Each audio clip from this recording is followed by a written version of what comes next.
Welcome back to another GSC. So, I've had a lot of emails and messages lately from people that have recently bought 6.5s. And they want to know what are worthwhile upgrades on a truck that they are using every day, that they are using to tow. It's a farm truck, it's a business truck. Frankly, there are a lot of upgrades for these that you can use, and there are a lot of different things you can do with them. I'm actually standing next to one of the upgrades, turbo. There's an upper intake on the shelf there. I've got a couple of different things strewn across the garage here. So we're going to go in order. If you bought a 94 to 2000 6.5, or even up to an 02 HD, in order, you need a PMD relocation kit. Get it out of the engine bay, stop cooking it, put it somewhere safe. Leroy Diesel or whoever's lift pump relay harness, 92 to 2000, 100% worth it. Gets the load off oil pressure switch. The lift pump's not going to keep dying at random because the OPS keeps burning up. It's worth it. It's going to keep your engine healthier and keep your fuel fed. I would say the third most worthwhile upgrade, you need to do oil cooler lines. Don't use the Dormans, don't use the ones with the Jesus clips, because I can tell you from experience that they don't last very long when you put them on, and when they blow, and then your truck is covered in oil, and you're sitting in a parking lot going, man, I wish I'd have spent the money. So, Leroy Diesel oil cooler lines, there's Quadstar, there's Diesel Site, whoever you choose to buy from, just do them. You will thank me later. And the bearings in your engine will probably thank me when they still have oil. Harmonic balancer, if you just bought a 6.5, or if you own one for years, and you're paranoid about the block cracking, or you're paranoid about breaking a crank, been there, done that, I would suggest replacing the harmonic balancer and the pulley. You can get a Dorman pulley, you get a fluid damper, get a Leroy pulley. I don't care. Take the little bit of time and replace the harmonic balancer. It is something that is very worth your while, and it's going to save you a lot of money in the long run. All right, so another important thing on a 6.5 that I would recommend is replace your turbo crossover pipe. I know that sounds ridiculous, but the stock ones are double wall pipes, and I have noticed that the older they get, they're actually collapsing inside outside. So spend the money and get like a KB Diesel, the stainless pre-bent one, or Quadstar's two-piece expensive one, or you can get Leroy Diesel. I don't care. Whoever you want, get one and change it, and you'll be surprised at how much happier the truck is.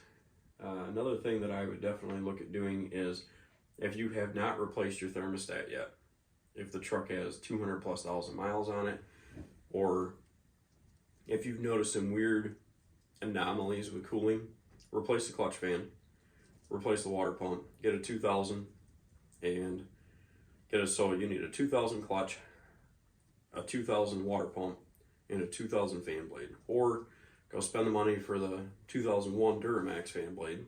It's a little bit lighter, does the same thing. Me personally, my truck's a 99, and Casper's had the stock fan forever, but still, change clutch. It'll be worth it. Another worthwhile upgrade is cooling. These trucks are known for running hot. So, previous statement, go get yourself a 2000 water pump, 2000 clutch, 2000 fan. Go get you the water pump bypass fitting that Leroy Diesel sells. It's totally worth it. The truck will thank you. And go get yourself a nice new 195 thermostat. Don't put the low temp thermostats in them. Over the years, I have found that the low temp thermostats actually cause more overheating problems when towing than running a 195 thermostat. So, don't ask, it's magic, just look into it. What else? Oh man, there are so many things that I've done on these trucks, and so many things I've learned, but I've forgotten and learned again. If you're gonna do a vacuum pump delete, the vac pump works great on a 94 to 2000. They work, they do the job.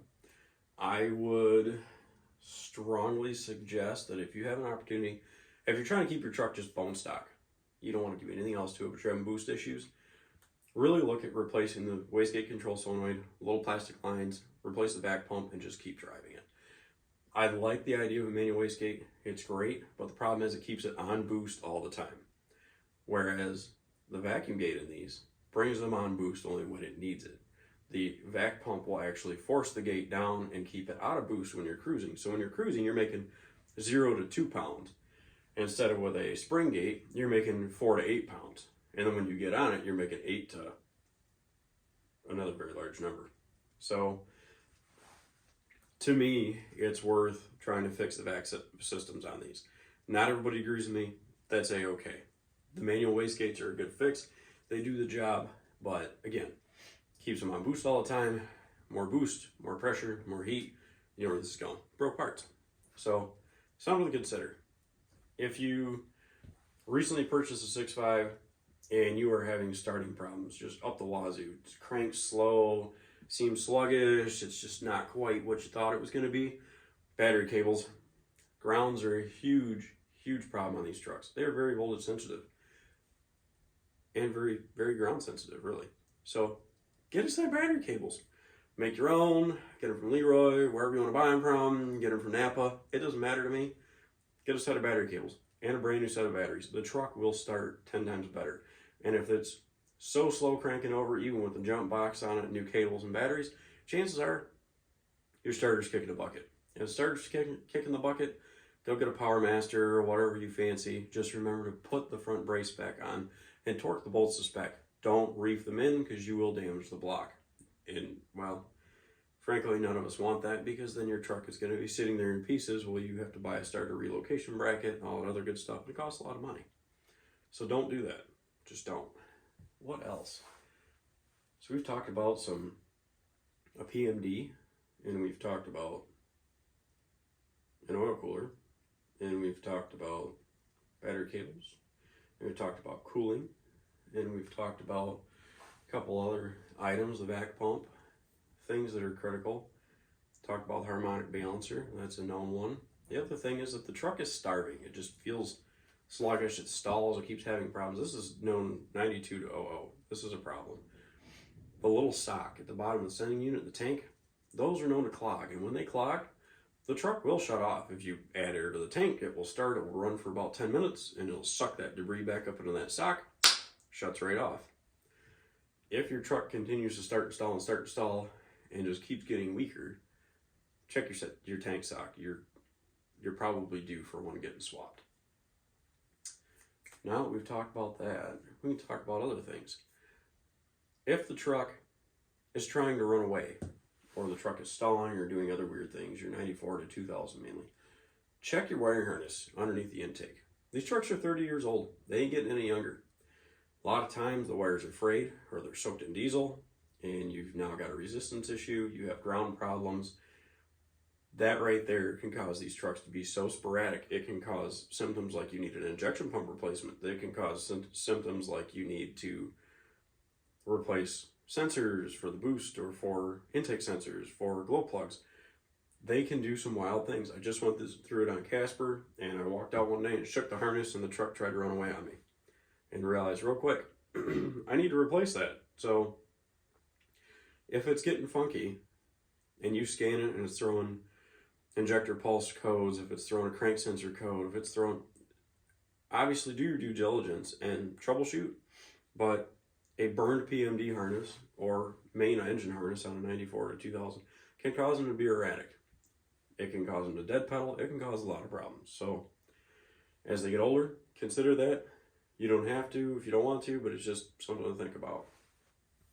So now we're going to talk about actual upgrades. If you bought a 6.5 recently, this could be any of them, and you're going to use it to tow, and you're going to use it to be your farm truck, it's going to be a busy rig, I would suggest doing things in order. I would go out and buy, for your 94 to 2000, PMD relocation kit. I would go buy your oil cooler lines for a 92 to 2000. I would go out and buy updated water pump, clutch fan, and fan blades and run your 2000 components on a 92 to 97. I would go ahead and take my time and I would buy a nice high flow upper intake manifold from whoever you want to get it from, KB Diesel, Leroy, Quadstar, whatever, make your own. fine by me. Go get yourself a turbo upgrade. You can use a stock turbo with a wicked wheel and you can make it reasonably reliable, but you're still going to be bottlenecked by the turbo. Go find either a genuine HX35 or consider an HX40. The other thing I would consider is looking at an S300. I have videos on all of the above. You can look at them, make your decision based on that. Genuine turbos are not cheap. You can use the China knockoffs.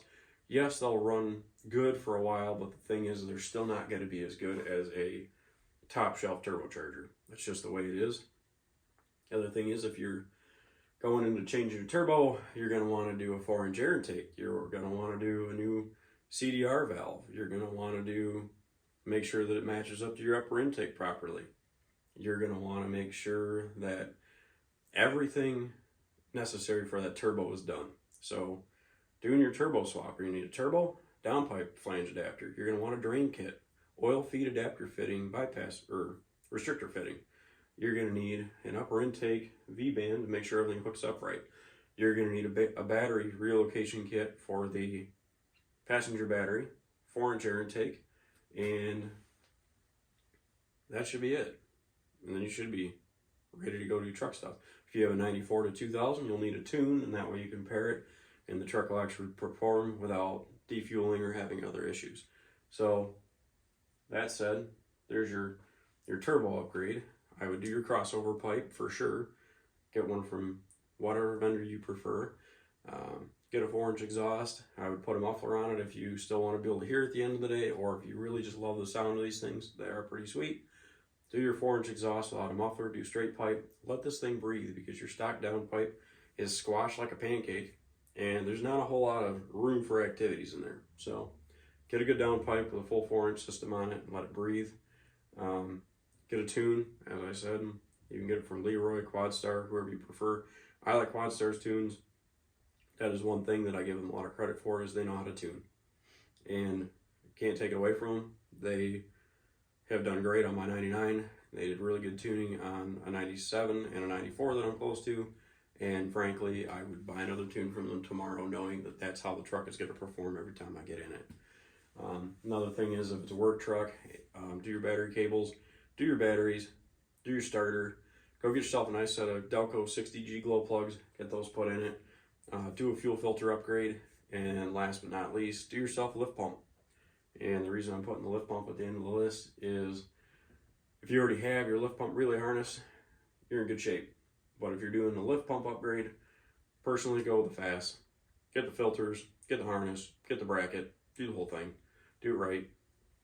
The truck's gonna be better off for it. I would delete the tank stock when I do it, and that way you're all plumbed up, ready to go all the way to the engine. And I would go ahead and do a Feed the Beast mod in the pump on a 94 to 2000, or if you got a 92, 93, they make a upgraded fitting that goes into the injection pump. You can do that to help coax fuel along instead of the little 5/16 line spike that comes out of the back of the pump. So there are some things I would do. I have videos on all of them, or most of them. I obviously don't have a 6.5 to work on right now. I mean, I've got my 54 in the garage. Casper's outside, he's been hauling wood. So, but I wanted to throw this together, and that way you guys can mull it over. Think about it if you're new, if you're building a truck, if you're trying to do something. So, my wrap-up summary is, if you just bought a truck, go through with a fine-tooth comb with the items I listed at the beginning. The other thing that I would suggest is, if you've got a truck, it's your work truck, and you know it's worthwhile and you want to keep it, do your PMD relocation, do your oil cooler lines, do your battery cables, do your turbo crossover pipe, do your 4-inch exhaust, do your lift pump, do your upper intake, do a turbo upgrade, get a tune at the same time, and do your cooling system upgrades at the end. Use the truck as you please for as long as you want, and it should be good to go. So I hope this helps some of you guys out. If you think of something I missed, feel free to throw the book at me in the comments, or feel free to email me at gingersnapcustoms21@gmail.com, or hit me up on the Facebook group. I've got plenty of photo albums. I'm willing to answer questions, so ask away. But for now, I hope this helps some of you guys out, and I will catch you next time.